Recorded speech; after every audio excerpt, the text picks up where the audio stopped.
सबसे पहले संबोधन के पहले मैं यहाँ पे बैठे हुए जो भी मंचासीन हैं या हमारे बीच जो भी अभिभावक के रूप में या हमारे भाई तुल्य सखा बंधु जो भी उपलब्ध है, आप सभी को चंदन वंदन और हार्दिक अभिनंदन करता हूँ। दोस्तों, ये जो मंच है ये कहीं ना कहीं भाजपा से अब बगावत का समय का इंतजार अब खत्म होने वाला है। इसलिए हम लोग भाजपा जो परिवार पहले समुचित विकास और समग्र विकास सबों को लेकर के चलने का काम करता था, आज ऐसा लगता है वो परिवार अब टूटने के कगार पे है। और टूटने के कगार पे इसलिए है कि हमारे चनपटिया विधानसभा क्षेत्र में अभी जो वर्तमान नेता हैं उनकी कुछ अहंकार और घमंड की सीमा जो है रावण की तरह अब कहीं ना कहीं टूटने वाला है। तो दोस्तों, मैं कुछ चंद विषयों पे, चूंकि मैं विकास का मुद्दा ही लेकर के आगे चलता हूं, तो मैं 2-3 मुद्दों पे आपको कुछ खास बातें बताना चाहता हूं।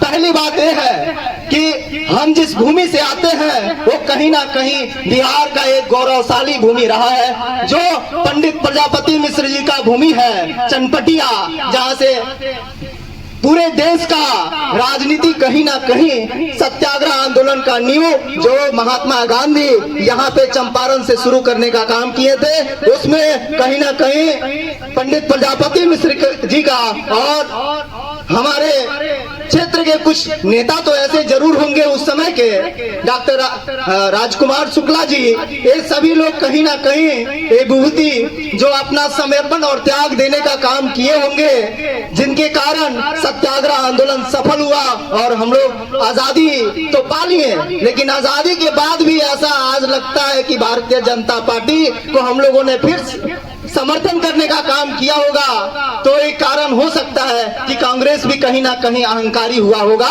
जिसके कारण हम लोग भाजपा को अपनाने का काम किए होंगे। लेकिन आज फिर उसी प्रकार से कांग्रेस की तरह ही आज भाजपा भी उसी पद चिन्हों पे चलने जा रहा है। और यही कारण है कि आज ये जो बगावत वाले जो चेहरे जो दिख रहे हैं उसमें मैं भी हूँ एक, जिसे भारतीय जनता पार्टी के नेता, शीर्ष नेता आप कहें, जो चनपटिया के मुख्य धारा से जुड़े हुए हैं, उन्होंने कार्यकर्ता को सम्मान देने के जगह पे उनका बहिष्कार करने का, उनका अनादर करने का काम किया है।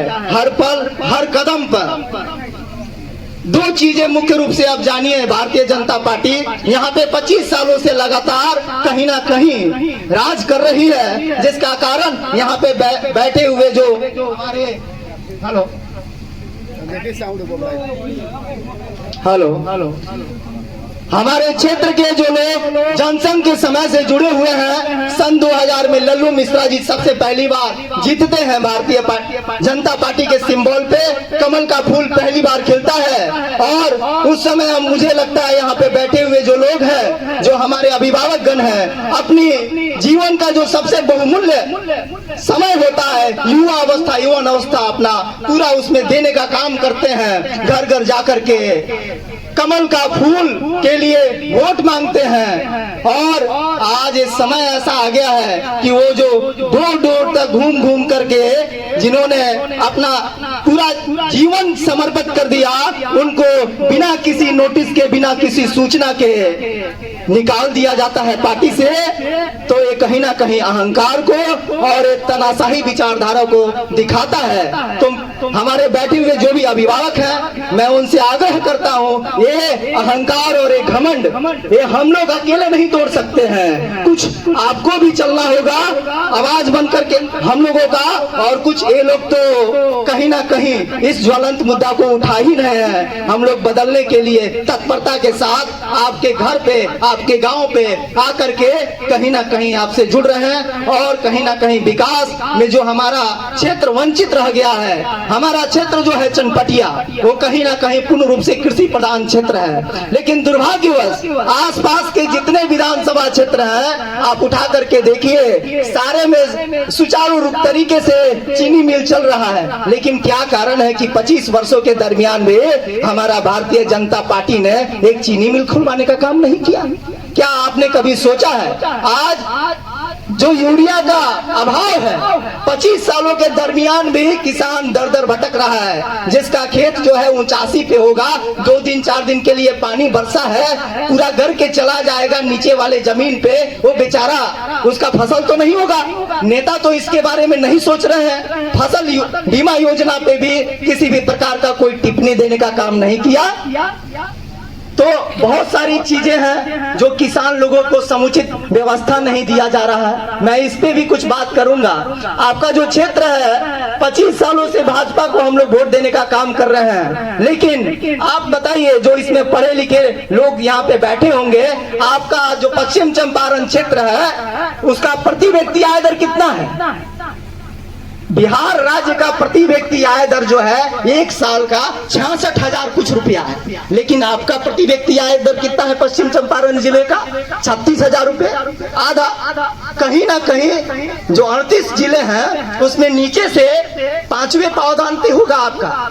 तो 25 साल लगातार भाजपा को वोट देने के दरमियान भी हमारा जो पश्चिम चंपारण जिला है नीचे से 28 जिलों में विद्यमान होता है। क्या भाजपा पे प्रश्न चिन्ह नहीं है?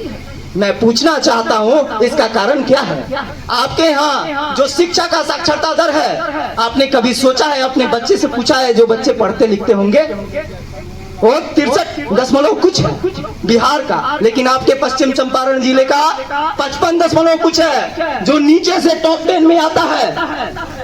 10 सबसे जो शिक्षित राज्य नहीं है उसमें आपका पश्चिम चंपारण जिला भी विद्यमान है। मैं आपको बताना चाहता हूँ, आपके यहाँ बड़ा बड़ा स्टील प्लांट और बड़ी बड़ी इंफ्रास्ट्रक्चर कुमारबाग में स्टार्टअप जोन ये सब खुलता है।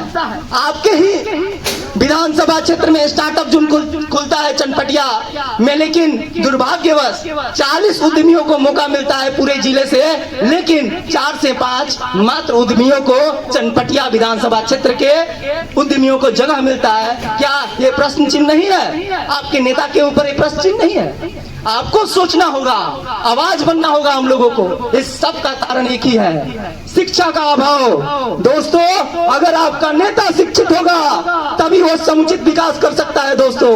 और शिक्षा हेलो शिक्षा के लिए दोस्तों आप उठा करके देखिए, एक कर्मचारी को, एक छोटा कर्मचारी बनने के लिए आपको कहीं ना कहीं 12वीं और ग्रेजुएशन का डिग्री चाहिए, तभी आपका लड़का समाज में बैठ करके एक सरकारी आला अधिकारी बन सकता है, नहीं तो वो फॉर्म भी नहीं भर सकता है, उस परीक्षा में बैठ नहीं सकता है। तो आप एक एमएलए जो एक नेतृत्व करेगा पूरा आपके चनपटिया विधानसभा क्षेत्र का, जो एक मजिस्ट्रेट ऑफिसर से ज्यादा संवैधानिक तौर पे पावर रखता है, उसको आप एक 10वीं पास आदमी को कैसे बना सकते हैं? इसका विरोध होना चाहिए कि नहीं?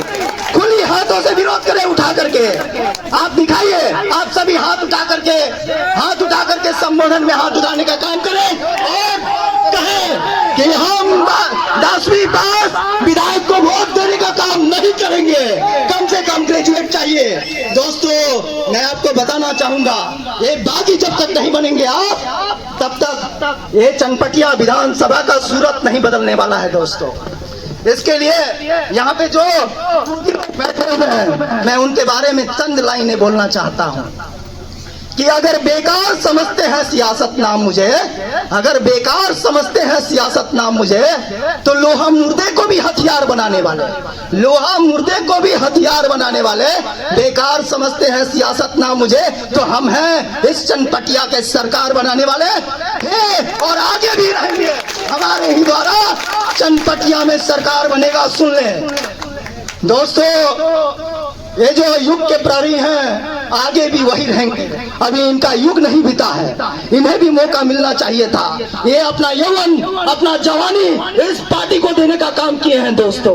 और आज ये अहंकारी आदमी एक चनपटिया विधानसभा क्षेत्र में आता है और अपने घमंड और अहंकार के बल पे ठोकरे मारकर एक पार्टी कार्यकर्ता को, एक पार्टी पदाधिकारी को निकालने का काम करता है बिना किसी नोटिस के।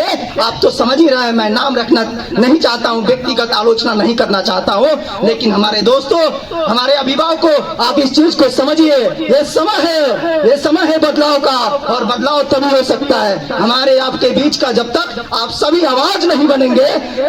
इसी पर हम चाहते हैं आप सभी लोग कहीं ना कहीं ये वीडियो जो है, जो हमारे प्रेस के जितने लोग यहाँ पे खड़े हैं, विज्ञापन के लिए आए हुए हैं यहाँ पे, इनका कवरेज को भी आप लोग ज्यादा से ज्यादा शेयर करने का काम करें, ताकि हमारी आवाज पूरी चनपटिया विधानसभा ही नहीं, विधानसभा में गूंजने का काम हो कि चनपटिया विधानसभा में कोई ऐसा एमएलए हुआ है जो बहुत ही अहंकारी और घमंडी है, जो कार्यकर्ताओं को अपमानजनक शब्द से संबोधन करता है और तिरस्कार की भावना से देखता है। आप विकास के लिए आपको चुना गया है, आप राजा नहीं हैं, आप जनता के सेवक हैं, और जनता के सेवकों को अपने सर पे चढ़ा करके रखना होगा।